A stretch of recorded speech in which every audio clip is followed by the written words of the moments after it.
Assalamu alaikum dear student, welcome to my YouTube channel MK Bright Chemistry. Today we are going to discuss about yield. What is yield? The amount of product formed during a chemical reaction is known as yield.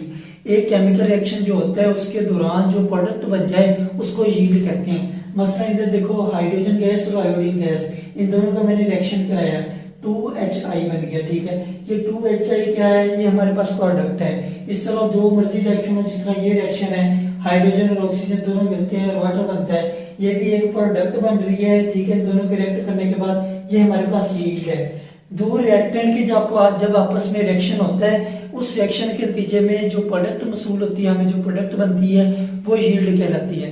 ठीक है, अब yield को दो category में तकसीम किया गया है। एक होता है एक्चुअल यील्ड, एक होता है थ्योरेटिकल यील्ड। एक्चुअल यील्ड वो यील्ड होता है, वो अमाउंट ऑफ प्रोडक्ट होती है जो एक्चुअली दो रिएक्टेंट जब एक्सपेरिमेंट हो रहा है, ठीक है, हम लोग कर रहे हैं और एक्चुअली एक प्रोडक्ट बन रही हो। ठीक है, मतलब हम लोगों ने क्या किया है, एक एक्सपेरिमेंट परफॉर्म किया है, हाइड्रोजन को और ऑक्सीजन को दोनों मिलाया है। मिलाने के बाद हम लोगों ने वेट किया है, जब रिएक्ट हो गए हैं दोनों और हमारे पास जो प्रोडक्ट आ गया वाटर, यानी कि एक्सपेरिमेंट परफॉर्म करके जो हमें यील्ड हासिल होता है उसे एक्चुअल यील्ड कहते हैं। जो एक्चुअली हमने यानी कि एक्चुअल में जो यील्ड प्रोड्यूस होता है, एक्सपेरिमेंट के नतीजे में जो यील्ड प्रोड्यूस होता है उसे कहते हैं एक्चुअल यील्ड। लेकिन ऐसा यील्ड जो यानी कि बैलेंस इक्वेशन से हम निकालते हैं, मसलन हम लोगों ने कहा था कि ये देखो दो हाइड्रोजन के मोल्स, ठीक है, आपस में रिएक्ट करेंगे ऑक्सीजन के साथ और दो वाटर मोल्स बन जाएंगे। ये दो वाटर मोल्स यानी कि बनेंगे, हमने एक्सपेरिमेंट नहीं परफॉर्म किया कोई भी, सिर्फ ये बैलेंस इक्वेशन से हम लोगों ने पता चलाया कि अगर ये इसके साथ रिएक्ट करेगा तो इतने मोल्स बनेंगे। ठीक है, ये वाला जो बैलेंस इक्वेशन से प्रोडक्ट निकाली जाती है, the amount of product which is calculated from a balance chemical reaction, उसे कहते हैं थ्योरेटिकल यील्ड। यानी कि कोई एक्सपेरिमेंट परफॉर्म नहीं किया, हमने सिर्फ बैलेंस केमिकल इक्वेशन से पता लगाया कि ये दोनों जब रिएक्ट करेंगे तो इतने यील्ड, इतना प्रोडक्ट बनेगा। ये वाला यील्ड कहलाता है थ्योरेटिकल यील्ड। इसमें कोई भी एक्सपेरिमेंट परफॉर्म नहीं होता। ठीक है, ये थी दो एग्जाम यील्ड की, थ्योरेटिकल यील्ड और एक्चुअल यील्ड। अब ये क्वेश्चन होता है कि why actual yield is always less than theoretical yield.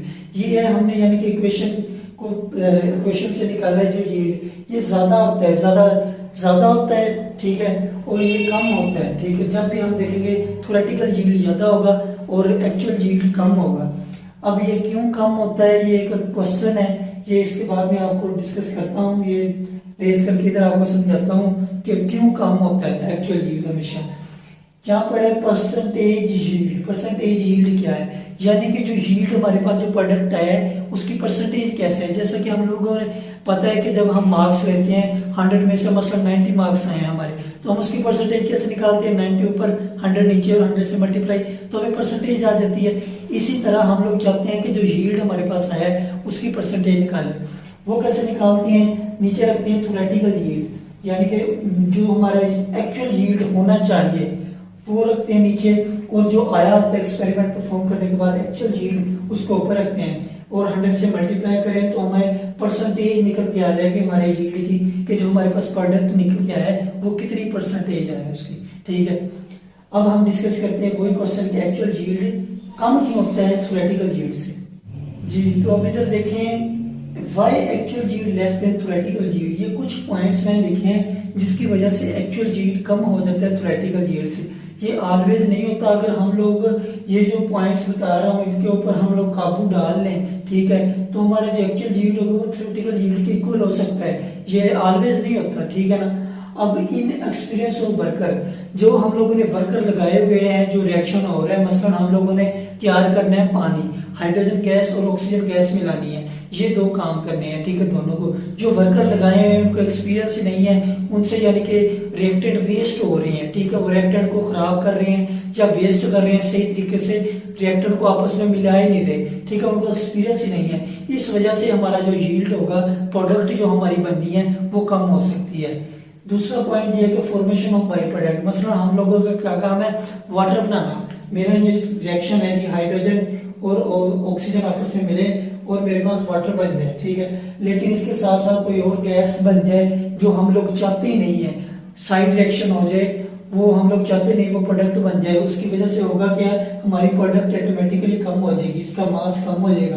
क्योंकि जब ये दोनों मिलेंगे और कोई ना कोई और चीज बना रहे होंगे तो उस वो चीज बनाने में इनका तो मास यूज होगा ना, तो ये कम हो जाएगी, इसलिए हमारा फिर जो यील्ड होगा वो कम हो जाएगा।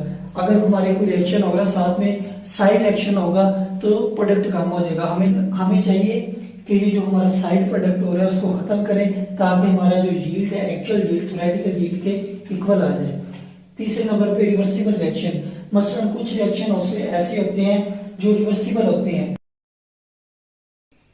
ये मेरे पास रिएक्शन है, ये रिवर्सिबल रिएक्शन है, यानी कि रिवर्स पीछे रिएक्टेंट दोबारा बनाता है। अब होगा क्या, जब ये दोनों आपस में मिलेंगे तो जब ये बनेगा इक्विलिब्रियम, यानी कि ऐसी हालत है जिसके ऊपर जितने रिएक्टेंट है वो प्रोडक्ट में तब्दील हो जाए, प्रोडक्ट दोबारा रिएक्टेंट में तब्दील हो जाए, वो हालत कहलाती है इक्विलिब्रियम। जब इक्विलिब्रियम इधर आएगा तो प्रोडक्ट तो कायम ही नहीं रहेगा, प्रोडक्ट दोबारा इसमें कन्वर्ट हो जाएगा, फिर ये मिलेंगे, फिर इसमें बनेंगे, फिर ये कन्वर्ट हो जाएगा इसमें, तो हमारी जो यील्ड है हमें नहीं मसूल होगा, एक्चुअल यील्ड होगा। रिवर्सिबल रिएक्शन की रिवर्सिबल रिएक्शन की फॉर्म में हमारा जो प्रोडक्ट है वो हमें नहीं मसूल होगा। चौथा पॉइंट ये है कि प्यूरिफिकेशन सेपरेशन, यानी कि जब हम लोग प्रोडक्ट तैयार हो गए तो उसको प्यूरिफाई करने के प्रोसेस में, ये सेपरेशन में, उसके कंपोनेंट को सेपरेट करने के प्रोसेस में या फिल्ट्रेशन के प्रोसेस में, तो हमारा मास जो है एक्चुअल यील्ड का, जो यील्ड तैयार होगा प्रोडक्ट जो हमारी होगी उसका मास, काफी सारा मास इस तरह जाया हो सकता है। अगर फिल्ट्रेशन कर रहे हैं तो क्या पता है थोड़ा बहुत जो हमारा यील्ड है वो फनल के साथ अटैच हो जाए या फिल्टर पेपर के ऊपर रह जाए, ठीक है, तो इस तरीके से भी हमारा यील्ड कम हो सकता है। इसीलिए होता है कि एक्चुअल यील्ड जो होता है वो थ्योरेटिकल यील्ड से कम होता है। आज का लेक्चर ये यील्ड के मतलब इधर तक ही था। अब हम लोग स्टडी करते हैं, इसी की एग्जांपल है यील्ड के मतलब, उसको हल करने से हमारा यील्ड के मतलब जो कंसेप्ट है और ज्यादा अच्छा हो जाएगा। अब इस एग्जांपल में देखिए कि व्हेन लाइमस्टोन इज रोस्टेड, यानी कि जब लाइमस्टोन को रोस्ट किया जाता है तो क्विक लाइम इज प्रोड्यूस्ड, यानी कि ये CaCO3 लाइमस्टोन CaO बनाता है, क्विक लाइम और CO2, ये रिएक्शन होता है, ये चीजें बनती है। उसने क्या कहा है कि एक्चुअल यील्ड ऑफ CO, इसका जो एक्चुअल यील्ड है, यानी कि ये हमने एक्सपेरिमेंट परफॉर्म किया है, इसको रोस्ट किया था, ये चीज बनी, जो इसका एक्चुअल यील्ड हमने एक्सपेरिमेंट से निकाला है वो 2.5 kg है। And when 4.5 kg of limestone, जब इसका 4.5 kg रोस्ट किया गया था, उसने कहा जी परसेंटेज निकालें यील्ड की। हमें पता है कि परसेंटेज ऑफ यील्ड किसके बराबर होता है, हमें पीछे भी पढ़ा है, एक्चुअल यील्ड ऊपर रखते हैं, नीचे रखते हैं थ्योरेटिकल यील्ड, इसको मल्टीप्लाई कर देते हैं 100 के साथ। अब हमें एक्चुअल यील्ड उसने क्वेश्चन में दे दिया है, थ्योरेटिकल यील्ड हम लोगों ने इसमें से निकालना है। जब थ्योरेटिकल यील्ड हमें मिल जाएगा उसको डिवाइड करेंगे एक्चुअल यील्ड को उसके साथ और मल्टीप्लाई करेंगे 100 से, तो हमारा जो क्वेश्चन के अंदर हमने चीज मालूम करनी है वो हमें मालूम हो जाएगी। अब हमने क्या करना है, इसका थ्योरेटिकल यील्ड निकालना है। वो कैसे निकालना है, यानी कि इसका मोल्स निकालना है, इसका मास निकालना है। वो कैसे निकालना है, स्टोइकोमेट्रिक कैलकुलेशंस के जरिए इसको इसके साथ कंपेयर करेंगे तो हमें मोल्स मालूम हो जाएंगे। सबसे पहले इसके नंबर ऑफ मोल्स मालूम करते हैं, फिर इसके मालूम कर लेंगे, इसके साथ कंपेयर करके।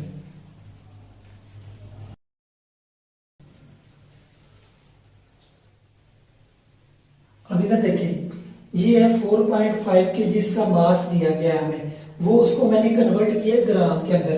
ग्राम में क्यों कन्वर्ट किया, क्योंकि हमें जो नंबर ऑफ मोल्स निकालने होते हैं उसमें मास इन ग्राम लिया जाता है। 45, यानी कि नंबर ऑफ मोल्स जो CaCO3 के आई है वो 45 आ गए हैं। अब इसके निकालने, इसके साथ कंपेयर करके CaCO3 CaO, इसके 1 मोल यूज करें तो इसका भी 1 मोल बनता है, ठीक है। अगर इसके 45 मोल यूज होते हैं तो उसके भी 45 मोल बनेंगे, यानी कि हमने CaO के नंबर ऑफ मोल्स भी मालूम कर लिए। अब हमने क्या करना है, इसका मास मालूम करना है। मास कैसे मालूम किया जाता है, ठीक है, वो किया जाता है नंबर ऑफ मोल्स को मल्टीप्लाई किया जाता है मोलर मास के साथ। वो कैसे, इधर देखो अभी,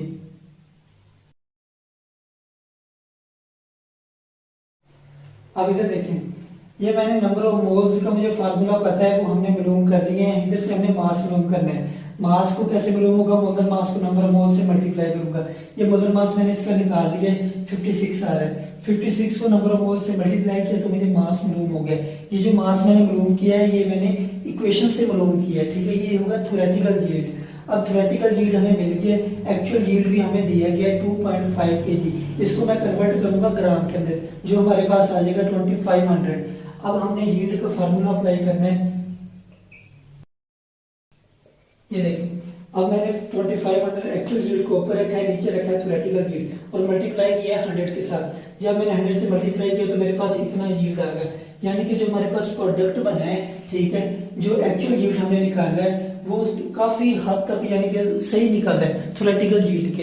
इतने परसेंट यानी कि हमारे पास यील्ड है, सिर्फ 0.8% हमारा जो यील्ड है वो जाया हुआ है, क्योंकि थ्योरेटिकल यील्ड कितना बनता था, वो इतना बनता था, यानी कि इतना अगर क्वेश्चन के हिसाब से देखें तो इतना बनता था। तो सिर्फ 20 ग्राम जो हमारे पास जो यील्ड हुआ है वो खराब हुआ है। वो कैसे हुआ है? वो अनएक्सपीरियंस वर्कर होंगे या हमारा जो सेपरेशन या फिल्ट्रेशन के दरमियान वो यील्ड हमारा खराब हो गया होगा, वो जाया हो गया होगा। आज का लेक्चर इधर तक ही था। अगर किसी बच्चे को क्वेश्चन हो तो वो कमेंट सेक्शन में पूछ सकता है। अब हम अपने नेक्स्ट लेक्चर के अंदर इंशाल्लाह सेकंड चैप्टर शुरू करेंगे केमिस्ट्री का।